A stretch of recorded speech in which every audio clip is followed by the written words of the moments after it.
Les applications permettent d'appréhender l'histoire avec humour et dynamisme et vous n'êtes pas à l'abri d'apprendre quelques anecdotes au passage. Yann Ovine, Stéphane de Perroy et Pierre Humez. Flasher des personnages en pixels dans la rue, c'est peut-être déjà votre jeu favori.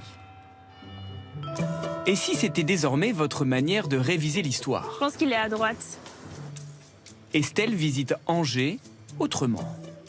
Bravo, tu as trouvé un crypteur royal. Saurais-tu deviner lequel? Moi, je pense que c'est le roi René. Du roi René C'est exactement ça.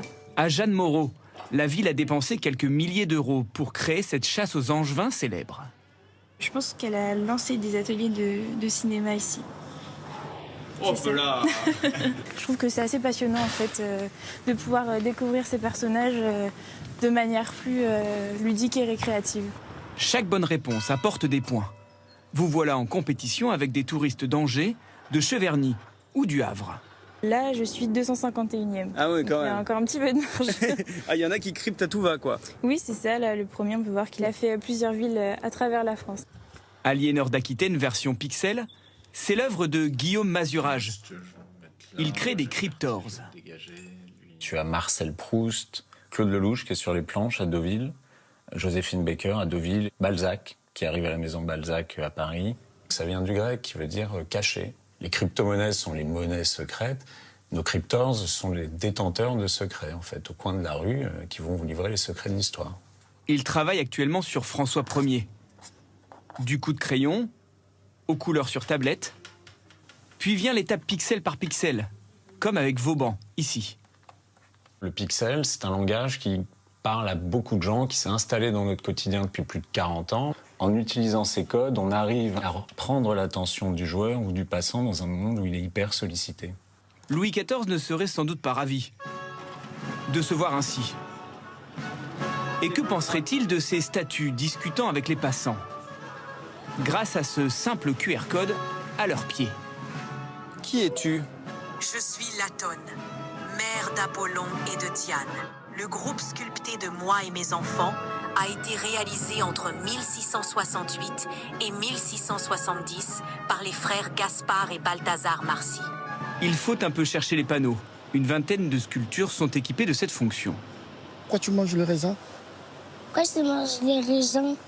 Ah, mon enfant, je mange les raisins parce que c'est le fruit de la vigne. Tu m'as épaté, hein. Une statue qui me répond là. Je suis ravi de te surprendre. Ça facilite les choses. Il suffit de parler seulement avec l'intelligence et puis il te répond facilement. Le guide touristique est entre guillemets dépassé par ces statues? Pas du tout dépassé, parce que ce sont vraiment deux expériences de visite différentes. Et pour chacune de ces sculptures, on a fourni 15 pages de données à l'intelligence artificielle à partir de toutes les publications scientifiques qui avaient été faites au château. Elle s'exprime en français, en espagnol, en anglais. Mais Apollon a-t-il une réponse à tout? Qui est ta première petite amie? Ah, matters of the heart are often tangled for a god like me. L'IA dans les jardins de Versailles. L'IA pour visiter 300 villes dans le monde grâce à cette autre application. Sa fondatrice crée un parcours touristique en 5 minutes à peine, ici dans la ville de Vienne, au sud de Lyon. Là, je suis en train de générer les descriptions des points d'intérêt par intelligence artificielle. L'IA sélectionne les principaux monuments, les principaux lieux à découvrir. Et puis maintenant, je vais pouvoir cliquer aussi pour générer les audios. Donc là, voilà, je clique sur le bouton et ça va me générer l'audio aussi à la volée. Donc là, le temps de parler, ça a généré ça. Exactement, oui. La place principale de la ville. Un test s'impose dans Vienne. Eh bien, allons-y. Fini le guide papier, les oreillettes suffisent. Mon ami, cet édifice époustouflant remonte au début du 1er siècle après Jésus-Christ. Ce temple est l'une des rares structures romaines magnifiquement préservées en dehors de l'Italie. L'audio-guide se déclenche automatiquement en approchant des sites touristiques. Regardez les vestiges d'anciennes maisons et de thermes publics s'étendant devant vous. Le tour se termine sur les hauteurs en dominant l'amphithéâtre. Imaginez, jusqu'à 13 000 spectateurs, tandis que les gladiateurs combattaient. Un sur la compagnon scène instructif, même autour de la gratuit, scène. pratique, mais qu'il faudra peut-être aussi quitter pour profiter pleinement du paysage.